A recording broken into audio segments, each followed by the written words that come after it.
Hey guys, it is Jordy from Seven Eagle Group. Thank you so much for taking the time to watch today's live stream. Super excited today. Got a great guest with me, Joe Jeffrey, 21 years, retired U.S. Army.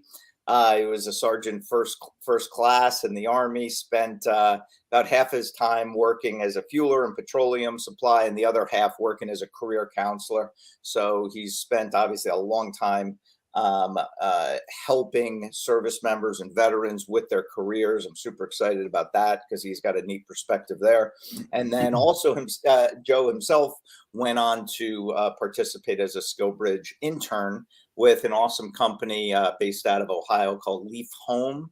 And they're in the home safety business, and he'll tell us a little bit more about the great stuff that they're doing. And at Leaf Home, it's a big company with 150 offices, and Joe is responsible for recruiting SkillBridge interns. So you're getting some really unique perspectives today. Somebody who has been on both sides of this process, has tons of great advice. And just so excited, Joe, to have you with us, and thank you for taking some time this morning. Thanks for having me on, Jordy. Awesome. So what we're going to do is we're going to ask Joe about 7 different topics, and we're going to get his favorite tips, his favorite advice on each of these things. And feel free to leave comments in the box, and we'll get to those as well. So let's start out with your military experience, Joe, in the Army, and talk a little bit about that and what that meant to you and some of the stuff you did.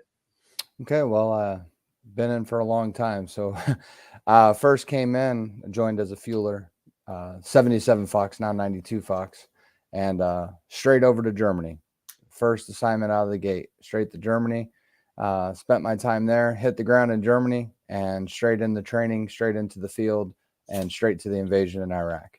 So there was no slowdown from basic training, the AIT, my first daughter being born. 8 days later, I was on an airplane to Germany. Wow. 2 months later, they got there. 2 months later, we're going to Iraq. Wow. That's great. Did you join right out of high school? Yes. What made you choose that path? Well, I'm from a small town in Iowa. Not much going on out there. I wanted to go out. I wanted to travel, move away, see something new, and do something on my own. So I knew the right thing was to get out of my small town instead of going down a path that many kids my age were going down. Yeah. And the best choice was to get in the military. I was originally thinking National Guard, but didn't want to stay in my hometown. So took on the active duty thing and got out of there. Wow. Did you ever think it would be 21 years later before you? No, it was 4. It was a 4-year commitment. Went to Germany, went to Iraq, and actually started looking at the career counselor world about the 4-year mark, as I was talking to the retention NCO at the time in Germany. After our 15-month deployment in Iraq, I was done. I was going home. I was going back to Iowa. And he was an aspiring career counselor. And he came up to me and said, look, I know you don't want to re-enlist. I know you don't want to stand, but I need to interview you so I can do my counseling, so I can try to become a career counselor. I said, all right, let's do this. And he basically walked away from the conversation with, okay, so you're going to move back to Iowa, live in your in-laws' basement, and go to college. Have a good day. And he walked away. And that clicked. And I was like, hold on, what? And I re-enlisted right after that. So wow, that's interesting. That's an interesting approach. So how did serving in the Army, how did that make you a better person? How did that prepare you for success throughout your career? Serving's allowed me to it's given me the ability to understand that not everybody comes from the same background. I'm from small town Iowa. I've been stationed in 11 different duty locations in my career. I recruited for 2.5 years as a corporal in my hometown. So I got to see a lot of those guys just a few years after I left, what was going on, how things were going. And just being able to travel from California to Florida, and there's not a state along the way that I couldn't stop in and run into a buddy that I served with in the military. Wow. It's such a rewarding experience that I have. Ups and downs, of course, as there is in everything in life, but it's allowed me to be the person that I am today and know that I want to continue helping soldiers as we go Yeah, forward and that's all awesome. service members. Good for you, man. I bet you that was probably some of your first times out of Iowa, huh, when you served. We had lived in Florida and Delaware as well, but Okay. yes, most of my time outside of Iowa was when I joined the Army. Good stuff. All right, cool. So let's jump in now to what you're doing now. You went through the SkillBridge process yourself, had a Yes. successful experience, converted that now to a full-time employee with this awesome company called Leaf Home, where you're helping them recruit more military talent. So talk a little bit about what the company does and what you do there. So my main goal is the military engagement team. So we are seeking out service members within 10 months of ETS, separation, retirement, EAOS, EOS, whatever branch calls their separation date or retirement date. And we are trying to specifically put them into recruiter and installation manager positions throughout our companies. Now we have Leaf Filter, which is the main one that I started with, but we have branched out the Leaf Home Safety Solutions, Leaf Home Water Solutions, Leaf Home Enhancements, and even putting people into the corporate office at Leaf Home in Hudson, Ohio. So we started recruiting just 2 specific jobs, and now we're kind of branching into the IT, the HR, finance, event marketing, everything that we have to offer. It's just those are more specified locations up at the Mhm. corporate headquarters. Um, That's kind of, awesome. yeah, it kind of fell into my lap. I Yeah. was contemplating retiring. I was at home in Ohio at my wife's home, and I seen a post about an opportunity. I reached out. 2 hours later, I had a phone call, and Good job. about 3 hours after that phone call and talking to my wife, I was doing my 4187 for retirement request. I love it when it goes fast like that. That's awesome. Talk about what you like about working at Leaf Home. What are some of the best parts about this company? The environment. Every month, we are on a call with everybody in the company, in the HR department or the marketing department. We all come together. They always recognize their employees. They recognize the veterans. They recognize the skill bridge that are just coming on board. And we almost always hear from our higher echelon management. The CEO will jump on and tell us his vision. The way that they interact with their employees is so special to me. I've seen it in the military in a couple of units, but I've seen it in this company since I started my SkillBridge in November to now being a full employee going forward. Now the emails, welcome to the team, the really having that sincere, we're trying to make this better. I came at them with an idea. Next thing I know, they've approved my idea and I'm going to a mega job fair out in Fort Hood. They're approving, they're opening their doors to allow us to, hey, you guys are the specialists. You're the ones that are getting me the military people to come in, do the skill bridge, and they're working out. So whatever you can do to improve on that, let's Keep do going.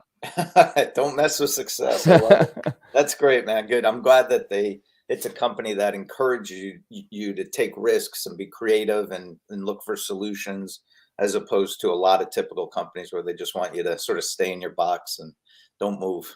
Yeah, Do it. we have a lot of freedom thinking outside the Yeah. box in our That's team. awesome.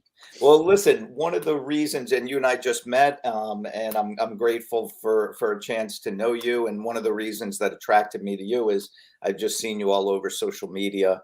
And we have a mutual friend, Keith Heinrichs, who said, "Hey, you got to get Joe on your live because he's somebody who is just constantly giving back to the community." Helping your brothers and sisters. And that's something that I just admire and respect so much. And so that's why we're here today is I want you to hopefully share some of your favorite, tips, strategies with the audience. So why don't we're going to start out with one that I feel is just so crucially important, which is picking that career path, and that soldier or airman or, coming out feeling like they have a lot of opportunity there, and how do you know what to pick, and how do you structure all that so you head down the right track? you have to find what you're passionate about. And it may not be the job that you are in the military.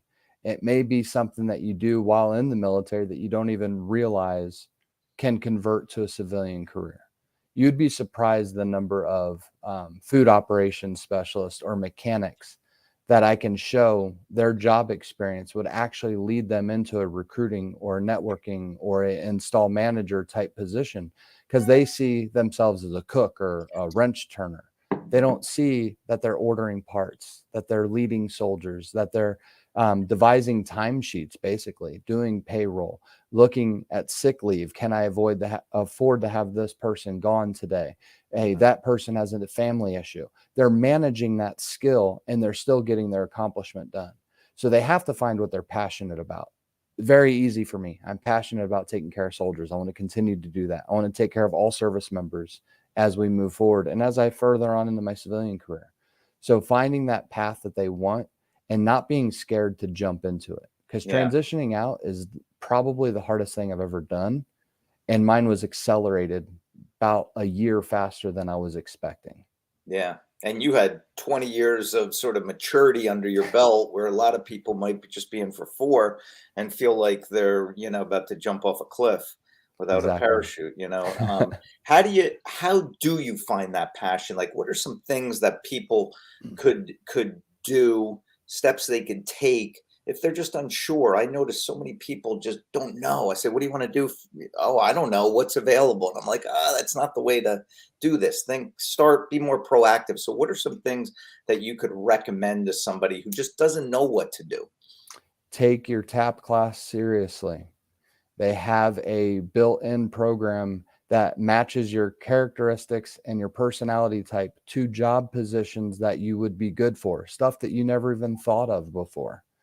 And if you take that and go in the TAP and not use it as a check the block training to get your discharge papers, and you go in there and you actually put time and effort into each one of those questions, it's going to match you to different career fields and different job opportunities. And that's the first step. Finding out, okay, you know what, that does make sense to me. I would be good in sales, or I would be good in engineering. And they have to look at that. What did you do before you joined the service? Why did you join the service? What did you benefit from that? And where do you see yourself 5 years from now? And then back that up and then make that into a 1 and a 3-year plan to get you to your 5-year goal. Yeah, I like that. That's really good advice. That's the first comment I've heard about TAP that's been positive. It's like, I never thought of that. Everyone's always told me TAP's a waste of time, but it sounds like there is some really useful information, and that obviously is a key one. So to take that seriously, that's awesome. All right, cool. Next one. Networking. Obviously, you're a master at this. Talk about, what does networking mean to an active duty service member who's probably never thought of networking in the business sense? How do they do that? What are some of the things that someone can do to become really good at networking their way to a good career? What they need to know is they've been networking their entire career. Every duty station that they've been at, every PCS that they've had, every change of command that they've had, every raider, every senior raider, they've already been networking. It's just a matter of how do you conform that into your new field. That's what I do. When I first started in my SkillBridge, I reached out to a couple career counselors I knew that were getting ready to retire. One of them just got hired on full time. Another one is getting ready to start their internship. It's what commander did you reach out to? Find them on Facebook, find them on LinkedIn, find them on Twitter, reach out to them, touch base. You'd be surprised at how many of those groups that are out there, you're already doing the networking, but now you see that they're in this career field or they're in this career field. A simple like of one of their posts, a comment, a little bit of, you're going to get that message. You're going to open that communication and it's going to go. There's people that I've reached out to. We didn't have the best working relationship because we butt heads, or this was how it was going to be. I wasn't understanding. They thought I was, just not getting what they were trying to put out. But now I've connected with them because now it's on a business side, and it was always professional. And now we can build that new relationship to still help soldiers and help service members as we go through. So you're networking from day one. Day one that you walk in the basic training, you're networking. Yeah. You come out of Iraq after 15 months and you're coming out of the PX, the first one that's been real, in 2004, and you run into your drill sergeant. And all of a sudden they're asking you, how is it up there? What's it like? How's things going? And then 20 years later, you run into them at a pool in Salina, Kansas. I mean, the networking's always there, and the Army is so small. The military is so small. You're going to run into them again. Yeah. I like that. I like the idea, like what you said, like follow people who you want to connect and learn from, and people who you possibly could help too, and comment on posts they're doing. Don't go right at them with, hey, you hiring? You have a job for me? I just feel that most people think of networking and they feel like, hey, here's my resume. Can you hire me? And I think that can backfire, but I like your advice. Just go slow and add value too, which is something you're really good at. You add value first, and then people want to be in your world, in your network. Exactly. And always be open, because even though you're networking out to them to get something, there's something that they might need or want to ask from you. Right. So when you reach out to them or you comment on something, make sure you're ready to reply to that comment, or make sure you're ready to provide something else, because that's just going to make your network grow stronger. Good point. All right. Next one. Something you navigated successfully. Talk about why other service members should take advantage of this amazing program. This is the greatest thing the military has ever came up with. At the height of the pandemic in South Korea is the first time I heard of this. I had a soldier come to me that was either going to re-enlist or get out, but they wanted to do the SkillBridge opportunity with FedEx in California in the middle of the pandemic. I had not heard of this. I walked through it with him. We got him approved. He paid his own money to fly back to California from South Korea, went through the process, came back, got the job, was super excited, and I walked through that process with him. So when it came to my turn and I found out, the Army, it's called CSP, not SkillBridge. So it took me a minute to link the two together of what was going on. But the opportunities are out there. There are so many valuable sites. If you go on to Veterans Employment Training Alliance Facebook page that we operate and help with, there's links that help you walk through the DoD SkillBridge network, exactly how to find jobs, to search certain locations, to search and match with what they want to do. Once you get that SkillBridge opportunity, you have to reach out to those recruiters. If you find the recruiter's name, find them on LinkedIn. Make sure your profile is up to date. Start seeing what they're looking for. Are they posting the job that you're applying for through SkillBridge on LinkedIn? Message them. Get in contact with them. Because once you build that SkillBridge alliance, you're going to get it. You're going to get a call. You're going to get an interview. And if you need someone to look over your resume, I know the guy, I can't think of his name, that you just had on Tuesday. He put out excellent points for resumes and how to have people look at them. His tips on it, send it to me. Here's my email. It's just great to see people are doing that, because this SkillBridge internship really does set you up for success. And the one question I always see is, what if I don't get hired? Well, what if you don't apply for the SkillBridge and you never leave from behind your desk and you walk out of the military on the last day and you have nothing set up? You've networked, you've worked with these people. Maybe you didn't get an offer out of the end of the SkillBridge, but you have something else to add to your resume as an intern, working with this company, another reference. Maybe they couldn't hire you because of finance reasons, or maybe they didn't meet the salary you were wanting. So that's all things that you have to look at, because this SkillBridge internship, if it wasn't for this, I don't know how I would have transitioned, because this set me up and got me to where, okay, we can move to Florida, we can get this established. And even if I don't get a job from this SkillBridge, I know I'll be having enough time to set myself up for future. Right. Great advice. And here at Seven Eagle Group, when we present candidates or active duty service members for SkillBridge opportunities, we always find out ahead of time, hey, we like to plan on success. So when this thing converts to a full time, which is everyone's goal, what is the salary going to be? Where do you want the talent to be living, if it's remote or on location? And then we only present candidates who meet who could succeed in that as it turns in. But um, I like what you said. I mean, as soon as you can determine, hey, I think this is going to turn into a full-time job, or not. If you don't think it's going to, for whatever reason, don't wait until that last day to start looking. Exactly. Start promoting now for your next phase. But the experience you'll get while you're in there is invaluable, and And they that get helps you 180 launch. days. And you get 180 days, and every company is different. Yeah, And in those 180 days, you have terminal leave, you have permissive TDY if you're retiring. There's so many things. Not every company requires you to do 180 days. right. We have minimums. And if you have certain skill sets that we're looking for, like in the recruiting side, if you've been a recruiter for, 5 years, 10 years, or a career counselor for 3 years, 4 years, 10 years, or any experience in them, we might not need you to do 180 days. Maybe we could work out 100-day for you. So you can get that terminal leave time. You can get that time to transition over if the SkillBridge doesn't work for you or the location's no longer open. You still have time on terminal leave to be looking for other jobs. Right. To where Right. you're not burning every single day of the SkillBridge up. So that's something a lot of these guys have to look at too, because there's so many opportunities out there in SkillBridge. I mean, I'm just a small recruiter in a huge world of Yeah. what everybody else is looking for. No doubt. No doubt. All right. Resume. What do you like? What do you don't like? I'm not a big fan of resumes, but we need them. They're required. What are some of your favorite suggestions for people?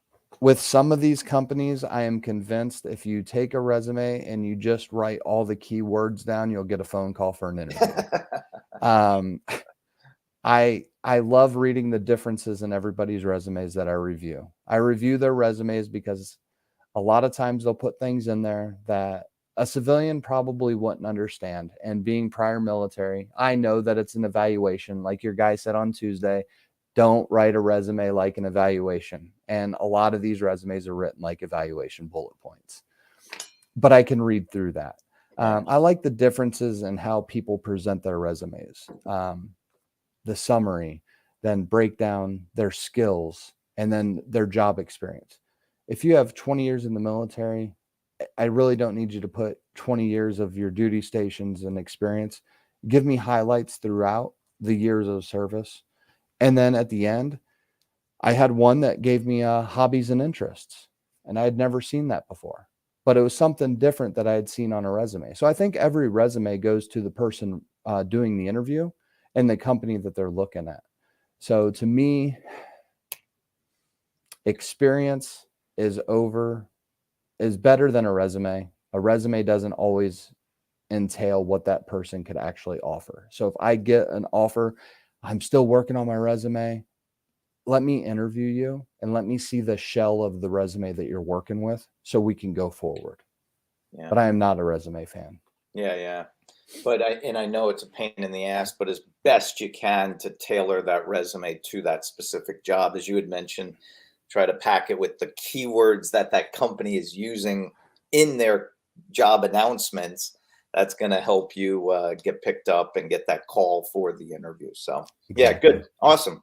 All right. Now you get that interview, the resume is successful, get you in the door. This is where I feel you can really shine. And a lot of people just don't know how to promote themselves. What do you think that someone could do here to really set themselves apart? Be who you are. If you're military and you've been in for a while, it's like you're going before a board. Be confident in every answer that you give, but you get to ask questions. Ask those questions. Ask the question everybody tells you maybe you shouldn't ask, or yeah, you should ask. Ask about salary, because if you don't know where it's at, how are you going to know if you even want to continue with them? If it's too low, or if it's going to be way too high, higher than you were expecting, are you qualified for that job? Are you ready to walk into a $150,000 a year job with $80,000 salary talent? That's my big thing. What talent level do you have? Because they're not going to bring you in to train you like a private. So how are you going to adapt into that job? So you got to ask those questions. What are you expecting from me on day one? How is this going to work? What is the salary? And then I usually come back with, what is your expected salary? Yeah. What are you hoping to make? Now, is that with your benefits, with what we have to offer? Are you retiring? Are you trying to make that? Do you want $150,000 a year, including what you make in retirement? Or do you want another job that's going to pay you $150,000 a year plus what you're going to get from retirement? Because you're entry level when you come out. Thank you for your service, but you don't have the experience of the civilian and the corporate world. And that's the humbling thing that a lot of these service members have to come to realize. We've been told by green suiters for the last 5, 10, 15, 20 years that we're worth $100,000 walking out the door. Not every job thinks you're worth $100,000 walking out the door because you're entry level coming in. You might have the talent and it might take some time to show it to them, which is why I think SkillBridge is so good, because at the end of it, you might get offered that position and it might be a higher salary than you discussed at the beginning, or it might be a different position within the company as a whole because of what you showed and what you can do. That's why I say everybody give that SkillBridge a chance, even if that salary offered to you is a little bit lower than you expected when you're coming into it. Yeah, that's great advice on the salary issue, which is huge. It's the way I look at it, and I've been in this industry for a long time, is try not to let that initial salary prevent you from exploring that opportunity. That's a great job and a good match for you, and one you'd be excited there.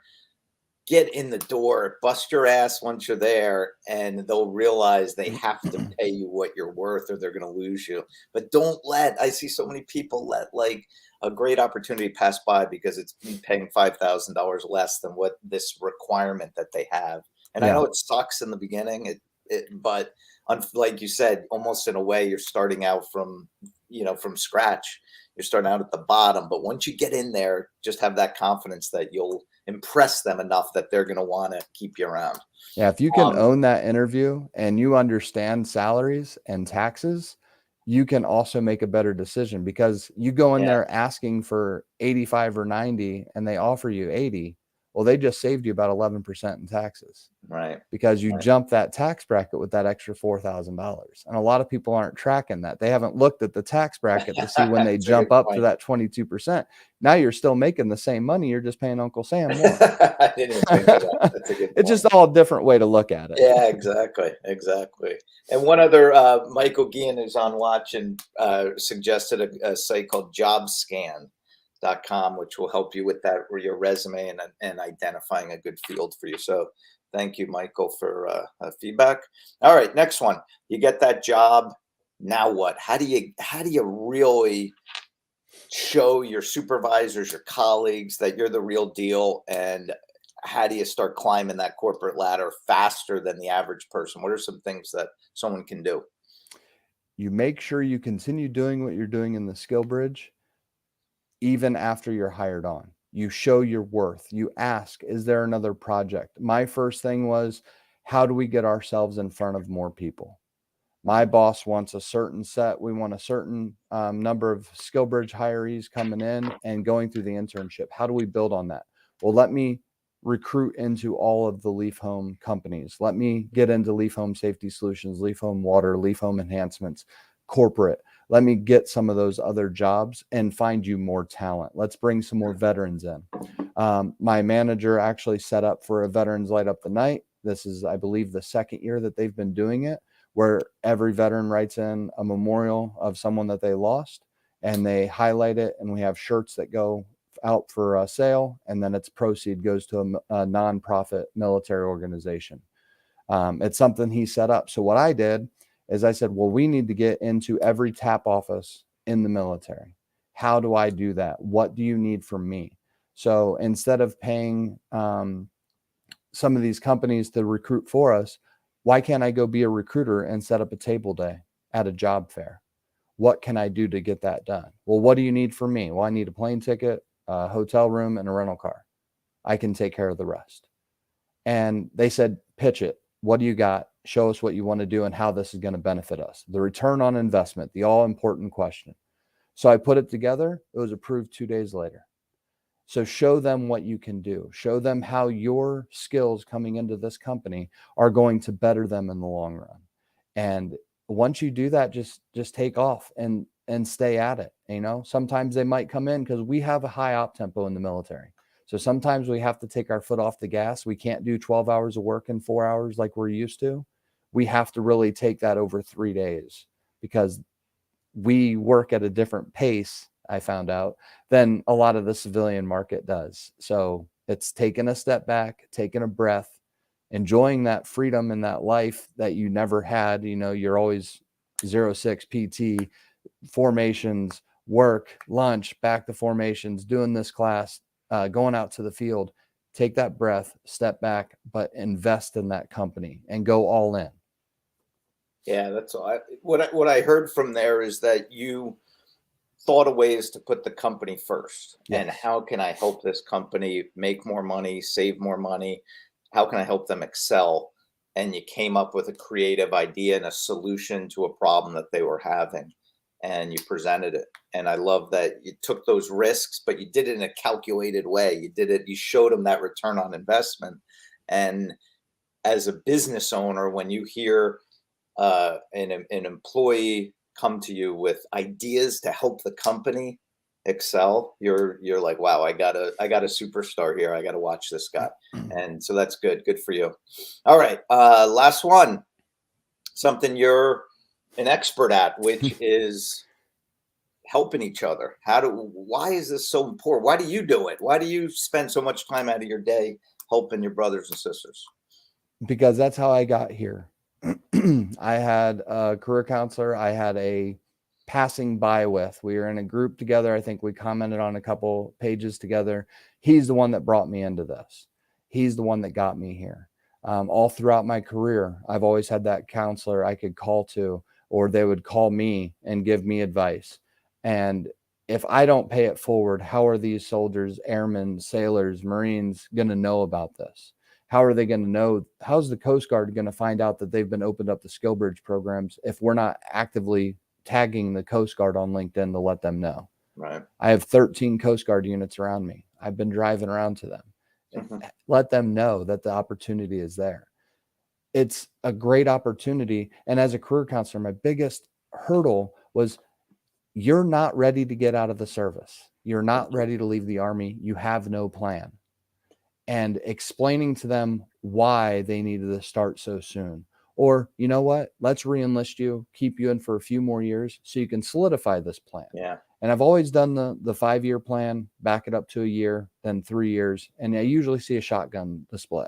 You have the blast over here. It never lines up to their actual 5-year plan. And when I show that to a soldier, they'd be like, oh, I'm not ready. Mm-hmm.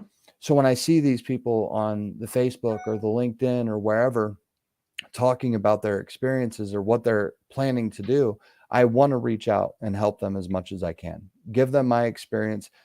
Contact me. We don't have a position for you. You're not a fit, but let's talk. Let's see what we can do. Let me see your resume. Let me talk to you and show you where you can go, or all the files and everything on the Facebook page we run. It helps them more than they know. And it's all the resources that I was looking for while I was transitioning that I didn't find until after I was in my SkillBridge. So I want to continue to help them, continue to make us successful. The worst thing is seeing a homeless veteran or a veteran down on their luck, or the 22 a day. This is a very stressful transition period. I still have 9 days until my uniform is completely hung up for good. I am officially retired on April 30th. So May 1st is my first day. And as it gets closer, I'm losing that little bit. Like, I got a phone call this morning from a soldier that I'm trying to help. And like, I know you're so close to being done, but I just had a couple questions. And if they keep calling me and asking me or reaching out to me, I'm going to keep giving them that advice or helping them the best way I can, making a phone call for them. Because if someone didn't pay it forward for me, I wouldn't be in the position I'm in today. So I will continue to pay it forward, and I'll continue to help out people, because there's not a single stranger on Facebook. It's just, how do you approach that person to ask for that advice? Yeah. Joe, you are a good man. I thank you on behalf of the military community for what you do for everyone, and you make this community stronger. And you care deeply about these service members and veterans, and it is truly an honor to have you in my network. And hopefully, we can stay in touch and continue down this path. So, Definitely. awesome. Absolutely awesome. So, guys, hey, anyone, thank you so much for watching. I hope you came away with some really good tips and suggestions from Joe. This guy has been on both sides of this equation, from getting the opportunities himself, and then also helping others do the same and follow in his footsteps. So please join our talent network at 7eagle.com if you'd like to get on the radar of our team here. We have about 30 recruiters who are focused on helping military talent connect with great opportunities.